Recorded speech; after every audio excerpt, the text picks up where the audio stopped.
Hello guys, welcome to my another blog and welcome to my YouTube channel. তো আজকে আসলে আমরা যাচ্ছিলাম হুটহাট করে প্ল্যান করা ফ্যামিলি নিয়ে ইফতার করতে। তো প্রথমে আমি রেডি হয়ে নিলাম, রেডি হয়ে অপেক্ষা করছি ভাই এবং মামির জন্য। তো ওই যে দূরে দেখতে পাচ্ছেন আমার ভাই দাঁড়ানো, ওর মাকে ডাকছে। তো বাসা থেকে বের হলাম রেডি হয়ে। আসলে হুটহাট করে প্ল্যানটা করা হয়েছে। আমি চিন্তা করছিলাম যে বাসা থেকে বের হব না, কিন্তু বের হওয়া লাগছে। মা এবং মেসো ফোন দিয়ে বারবার বলতেছিল আয় আমরা রাজেন্দ্র কলেজের মাঠে সবাই মিলে ফ্যামিলি মিলে আর কি ইফতার পার্টি করতে যাই। তো ধর্ম যার যার, উৎসব হোক সবার, এই মতেই বিশ্বাসী আমি। তো এটা একটা উৎসবের সময়, তাই না? কম বেশি আমাদের সবার ঘরে আমরা ইফতারিটা করি, ভালো লাগে, একটা মজা। দেখবেন যে অন্যান্য মাসেও কিন্তু ইফতারের সব জিনিস, ছোলা, পেঁয়াজি, বিভিন্ন ধরনের বাজারে পাওয়া যায় কিন্তু এই ইফতারের মাসটা যে কি স্বাদ, অন্যরকম একটা স্বাদ। তো এই যে আমার মা সবাইকে জানাচ্ছে আমরা কোথায় যাচ্ছি, কি করছি, সবাই মজা মাস্তি করতেছি। তো আমার ভয়েসের সাথে সাথে এদেরও ভয়েস আমি অ্যাড করেছি, কারণ আমার পরিবারটা খুবই একটি মানে হাস্যোজ্জ্বল পরিবার। তারা সবসময় আমরা মজা মাস্তি করতে পছন্দ করি।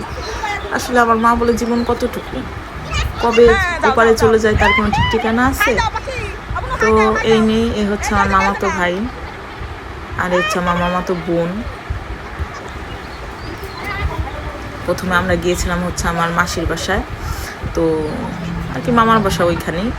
ওইখান থেকে সব একসাথে আর কি যাচ্ছে, যে দুই ভাই বোন হাত ধরে যাচ্ছে। এবং আমার ভাই বোন দুজনই টকটক করে কথা বলে, ওদের কথা ভালোই লাগে শুনতে। কথা বলতে বলতে আমরা চলে আসলাম রাজেন্দ্র কলেজের মাঠে। আমরা একটা চাদর নিয়ে এসেছিলাম যাতে বিছিয়ে বসা যায়। তো তাই আমার মামি গোছাচ্ছিল, আর এই হচ্ছে আমার মামাতো বোন আর একটা লাল জামা পরা, ও একটু পোজ দিচ্ছিল বটি দিয়ে। তো এইভাবেই আমাদের আসলে ভয়েসটা শুনে আপনার মনে হবে কি রে এত কথা কেন বলে। আসলে আমরা এরকমই, আমরা সবাই যখন একসাথে হই মনে হয় কারো দাঁত ভেতরে থাকে না, কেউ না কেউ এমন কথা বলবে, হাসতেই হবে মাস্ট।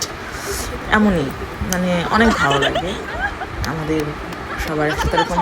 আসলে কি হুটহাট করে সব কিছু হয়। আমি একটা জিনিস খেয়াল করছি, প্ল্যান যদি আমি করে রাখি যে অমুক দিন আমি অমুক জায়গায় আমরা যাবো, ঠিক আছে, ওই দিন হবেই না। আর হুটহাট করে না করলে হয় না। হুটহাট করে এখন যাই, চল যাই, ঠিক আছে, আধা ঘন্টা 1 ঘন্টার মধ্যে আমরা চলে যাবো, একটা প্ল্যান হয়ে যায়। তো সব মিলিয়ে কালকে যাওয়াটা হয়েছিল। তো মামি সব কাটাকাটি করতেছিল, আমি ভিডিও করতেছিলাম। পরবর্তীতে আমিও কাজ করছি, আপনারা দেখতে পারেন। আমি যে ফ্রি বসেছিলাম তা কিন্তু না, আমিও কিন্তু কাজ করছি, ঠিক আছে। তো এইভাবে আর কি কালকে আসলেও দিনটা খুব ভালো গেছিলো, অনেক ভালো লাগছে। কালকে আমরা অনেক মজা মাস্তি করছি।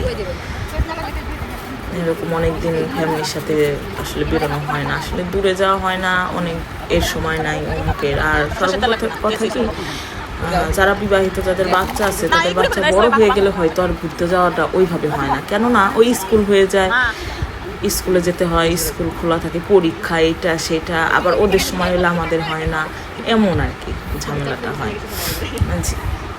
এইভাবেই। তো জীবনটা এইভাবেই, হয়তো দূরে গিয়ে আনন্দ ফুর্তি করতে পারি না, তাই বলে কি কাছেও যেতে পারবো না? হ্যাঁ, কাছে যেতে পারবো না কেন? এর জন্যই তো কালকে গিয়েছিলাম, যে যাই, অনেকদিন সবাই একসাথে হই না, গিয়ে এটা করি।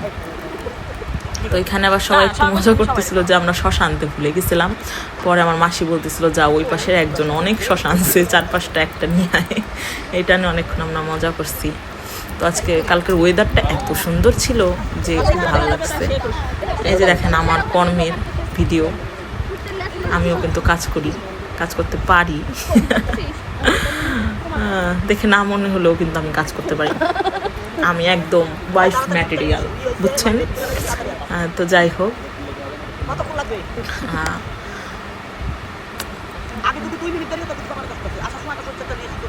আর কি বলবো, আসলে ভাষা খুঁজে পাচ্ছি না যে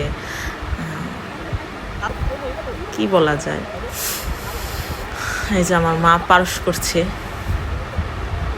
আর এখন ভিডিওটা করছিল আমার ভাই, তো ও করে দিচ্ছিল।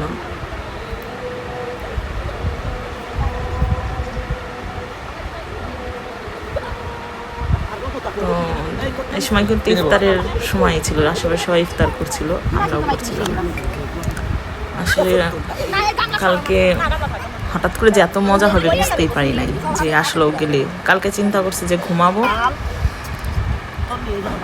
স্নান করে ঘুমাবো, কিন্তু হঠাৎ করে মা ফোন দিয়ে আয় আয়, মেশো ফোন দিয়েছে, আয় চল যাই ইফতার করে আসি রাজেন্দ্র কলেজের মাঠে। গিয়ে দেখলাম যে লস হয় নাই, অনেক মজা হয়েছে। সবাই আমরা একটু পোস্ট দিয়ে ভিডিও করছি, অনেক মজা হয়েছে। তো আপনারাও এরকম সুযোগ পেলে ফ্যামিলির সাথে দূরে কোথাও যেতে পারবেন, না পারলেও কাছে যাবেন, তাহলে দেখবেন ফ্যামিলি বন্ডিংটা ভালো হয়, মজা মাস্তি হয়, খান ভালো থাকে, সত্যি কথা। আর এখানে একটা মজার জিনিস হচ্ছিল, সবাই সরিষার তেল দিয়ে আর ভিডিও করার জন্য সরিষার তেল দিতে দিতে পুরো বোতল ধরে দিয়ে দিছি। খারাপ হয় নাই। আর একটা জিনিস হয়েছে, আমরা লবণ নিয়ে যাই নাই, তাড়াহুড়ায় তো লবণ নিয়ে নাই। তো লবণ হলে মাখাটা অনেক স্বাদ হইতো।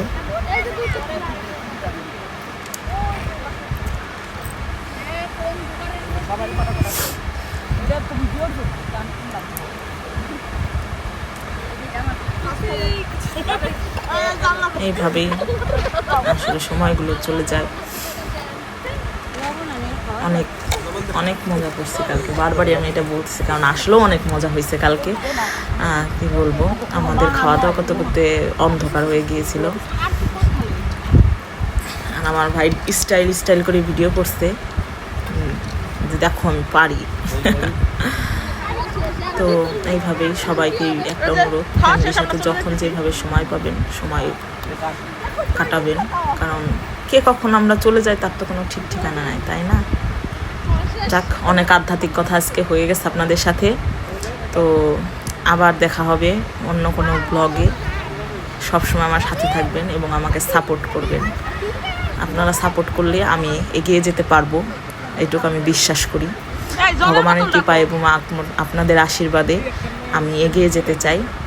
তো আজকের জন্য বাই বাই, ভালো থাকবেন, ধন্যবাদ।